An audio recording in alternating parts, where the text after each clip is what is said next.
बाहुबली नेता जिस पे 38 आपराधिक मुकदमे दर्ज हैं, उसके और वो कुश्ती संघ का अध्यक्ष भी है।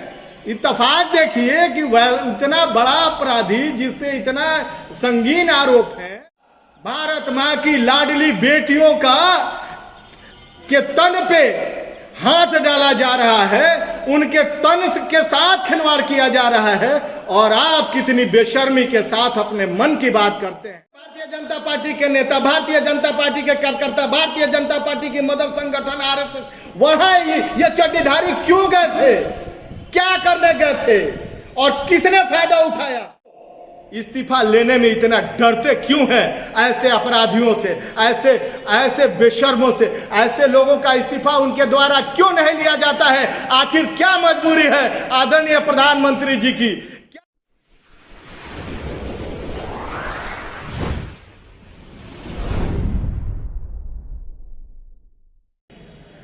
आज हमारे साथ कांग्रेस नेता जावेद अली है और हम आज बात करेंगे ऐसे एक विशेष मुद्दे पे जो आज देश में एक चर्चा का माहौल बना हुआ है और बहुत गंभीर मामला है। जैसा कि आप लोग जानते हैं कि दिल्ली में एक जगह है जंतर मंतर, जहाँ पे देश के जो भी जिनको भी धरना प्रदर्शन करना होता है वही धरना प्रदर्शन करते हैं।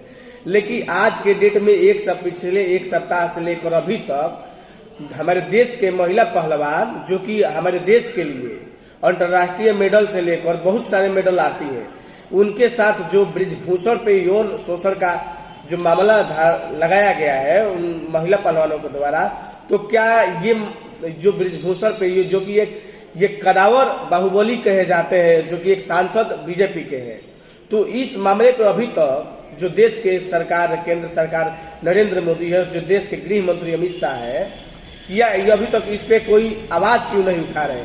और जो जंतर मंतर पे अभी तक महिला पहलवान बैठी हुई है धरना पे, उनके लिए सरकार कैसा कदम उठा रही है, इसी विषय पर चर्चा करने के लिए हमारे साथ जावेद अली जी है, जो कि एक कांग्रेस नेता है। चलिए आज आप बताइए कि जो जंतर मंतर पे हमारे देश के महिला पहलवान जो हमारे देश के लिए अंतर्राष्ट्रीय मेडल से लेकर अधिक चीजों लाया करती है, फिर उनके साथ यौन शोषण का एक बीजेपी सांसद के ऊपर लगाया जाता है, ये कहाँ तक सही है? देखिए, सबसे पहले आपको और आपके जितने भी तमाम व्यूअर्स हैं सबको मेरी ओर से हार्दिक शुभकामनाएं। आपका जो सवाल है, हमारे देश के आन बान शान महिला रेसलर्स जो यौन शोषण और यौन उत्पीड़न से संबंधित उनके साथ जो घिनौनी हरकत की गई है, उसको लेकर के वो जंतर मंतर पे भारतीय जनता पार्टी के बाहुबली नेता जिस पे 38 आपराधिक मुकदमे दर्ज हैं, उसके और वो कुश्ती संघ का अध्यक्ष भी है। इत्तेफाक देखिए कि वह इतना बड़ा अपराधी जिस पे इतना संगीन आरोप है, वो राष्ट्रीय कुश्ती संघ का अध्यक्ष भी है, और उसका कुकृत्य देखिए। तो मैं ये समझता हूं कि कल ही प्रधानमंत्री नरेंद्र मोदी जी अपना 100वां मन की बात कर रहे थे, तो मैं ये चाहता हूं कि प्रधानमंत्री जी, आपके कार्यकर्ता, आपके संगठन के पदाधिकारी, आपके विधायक, आपके सांसद और आपके द्वारा नामित किए गए भिन्न भिन्न कुश्ती संघों और बीसीसीआई और हर जगह विराजमान जो केंद्र सरकार की ओर से लोग होते हैं, उनके द्वारा भारत माँ की लाडली बेटियों के तन पे हाथ डाला जा रहा है, उनके तन के साथ खिलवाड़ किया जा रहा है, और आप कितनी बेशर्मी के साथ अपने मन की बात करते हैं, और उस मन की बात में कहीं भी उन बेटियों के लिए जगह नहीं होती है, कोई पीड़ा नहीं होती है, कोई सहानुभूति नहीं होती है। ये बड़ा ही शर्मनाक है, आपके लिए भी, आपके पार्टी के लिए भी, और हम देशवासियों के लिए तो डूब मरने वाली स्थिति है। आप एक कांग्रेस नेता होकर महिला सुरक्षा की बात उठाए हैं, जो कि देश के पहलवान है, उन पे आवाज उठा रहे हैं कि उनको सुरक्षा नहीं दिया जा रहा। लेकिन जब नरेंद्र मोदी 100वां मन की बात किए हैं, हालांकि कल ही किए हैं, तो उसमें उन्होंने कहीं ना कहीं वुमेन सिक्योरिटी की बात की, जो कि महिला सुरक्षा होता है। तो वही चीज तो आप कैसे सीधे आरोप लगा सकते हैं कि नरेंद्र मोदी आपने कुलदीप सिंह सेंगर का नाम सुना है? आपने साक्षी महाराज का नाम सुना है, आपने चिन्मयानंद का नाम सुना है। ऐसे सैकड़ों नाम मिल जाएंगे भारतीय जनता पार्टी के कार्यकर्ता, पदाधिकारी, विधायक, सांसद और मंत्रियों का, जिन पे इनके शासनकाल में इनके दिए गए नारे के विपरीत, इन्होंने दिया था ना नारा प्रधानमंत्री जी ने, बेटी बचाओ बेटी पढ़ाओ, इनके नारे के विपरीत इनके विधायक, सांसद, मंत्रियों ने भारत की अबला नारियों के साथ, महिलाओं के साथ यौन उत्पीड़न किया है, यौन शोषण किया है। जिनका आरोप इनके विधायकों पे है, इनके मंत्रियों पे है, इनके सांसदों पे है। और आप कह रहे हैं महिला सुरक्षा,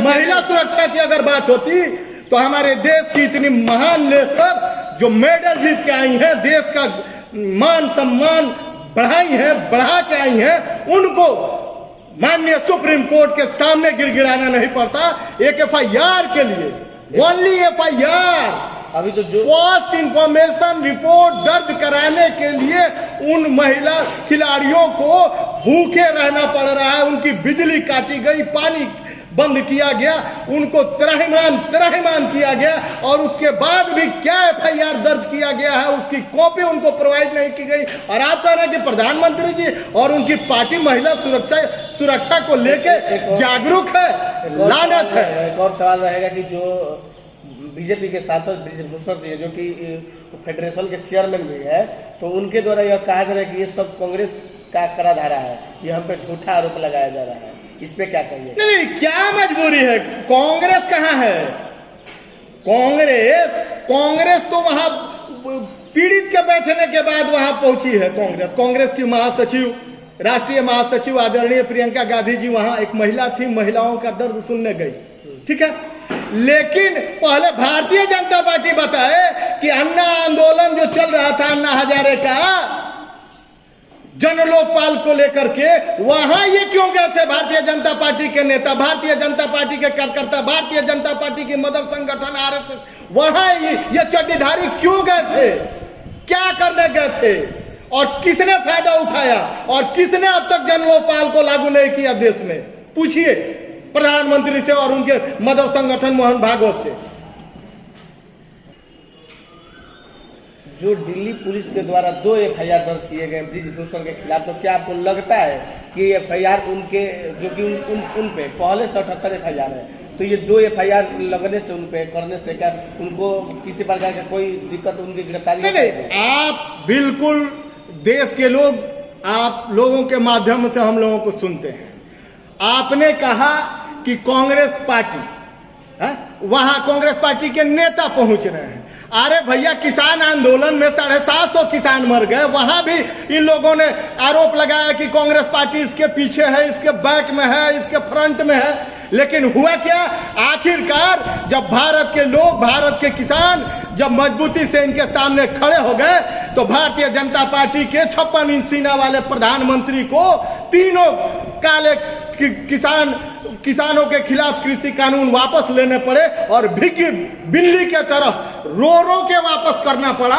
और आप कहते हैं कि कांग्रेस। और रही बात, आपने देखा होगा, शायद आपने देखा होगा या पढ़ा होगा अखबारों में, भारतीय जनता पार्टी, RSS या कोई भी क्षेत्रीय दल जो कांग्रेस की एलाई पार्टनर नहीं थी UPA के वक्त, जिस भी मंत्री पे एक छोटा सा भी आरोप लगता था, जिस भी कांग्रेस पार्टी और UPA के नेता पे एक छोटा सा भी आरोप लगता था, हमारी अध्यक्षा आदरणीय श्रीमती सोनिया गांधी जी, प्रधानमंत्री आदरणीय श्री मनमोहन सिंह जी इमीडिएट उनका इस्तीफा तलब कर लेते थे और तब उनकी जांच होती थी। और यहां किसानों को अपनी गाड़ियों से रौंद के मारने वाले अजय मिश्रा टेनी बैठा रहा गृह विभाग के अपने मंत्रालय के ऑफिस में, उसका इस्तीफा नहीं। क्या जांच हो रही है? आज तक उनको कोई मिला नहीं इंसाफ, आज भी उनकी जांच नहीं हो पाई। तो गिरफ्तारी की जहां तक बात है, कोई भी भारत में अब तक यही देखा गया है कि जिस किसी नेता पे, जिस किसी विधायक या सांसद पे, हम तो कांग्रेस के लोग हैं, सुचिता की राजनीति में विश्वास करते हैं। हमारे किसी भी नेता के ऊपर जब भी आरोप लगे हैं, किसी विधायक, सांसद, मंत्री के ऊपर, हमने सबसे पहले उनका इस्तीफा लिया है और जांच प्रभावित न हो इसलिए इस्तीफा लेकर के उनको पुलिस को जांच करने के लिए छोड़ा गया है। लेकिन जो सुचिता की बात करती है, जो नैतिकता की 12 प्रधानमंत्री जी दुहाई देते हैं, वो इस्तीफा लेने में इतना डरते क्यों हैं? ऐसे अपराधियों से, ऐसे बेशर्मों से, ऐसे लोगों का इस्तीफा उनके द्वारा क्यों नहीं लिया जाता है? आखिर क्या मजबूरी है आदरणीय प्रधानमंत्री जी की? क्या मजबूरी है भारतीय जनता पार्टी की? क्या उस पर कहीं से कोई दबाव है या उसके मदर संगठन आरएसएस की कृपा बनी हुई है उन निरंकुश नेताओं पे, जिसके वजह से उनका इस्तीफा नहीं हो रहा? इसलिए मैं मांग करता हूं कि अविलंब एफआईआर होने के तुरंत बाद कोई मीडिया ट्रायल नहीं बृजभूषण शरण सिंह का, उनका इस्तीफा लिया जाए और जांच बिल्कुल नीट एंड क्लीन सुनिश्चित कराई जाए।